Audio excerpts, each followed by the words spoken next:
জুলাই গণঅভ্যুত্থানের ঘটনা প্রবাহ সংক্রান্ত ওয়েবসাইটের উদ্বোধন করেছেন তথ্য ও সম্প্রচার উপদেষ্টা মোহাম্মদ মাহফুজ আলম। বিকেলে সচিবালয়ে তথ্য অধিদপ্তরে উদ্বোধন করা হয়।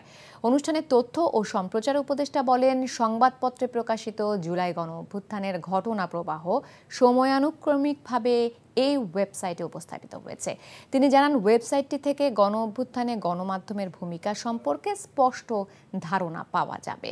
এর পাশাপাশি গবেষণার ক্ষেত্রেও ওয়েবসাইটটি কার্যকর ভূমিকা পালন করবে। উপদেষ্টা গণঅভ্যুত্থানে শহীদ ও আহতদের সংবাদ আন্দোলন সম্পর্কিত সম্পাদকীয় এবং ভিডিও কন্টেন্ট ক্যাটাগরি অনুযায়ী ওয়েবসাইটে আপলোড করার জন্য তথ্য অধিদপ্তরকে পরামর্শ দেন। এটাও আমার কাছে মনে হয় যে স্পষ্ট হবে এবং আমরা এখানে আরেকটি অংশ যুক্ত হবে আমি আশা করি, সেটা হচ্ছে অপিনিয়ন। যে পেজগুলো আছে, অপিনিয়ন কি দেওয়া হয়েছিল, মানে এডিটোরিয়ালে কি লেখা হয়েছিল এই 2 মাস, দীর্ঘ 1.5 মাস সময়ে। এই ঈদে জামা জুতো অ্যাক্সেসরিজের ডিসকাউন্ট।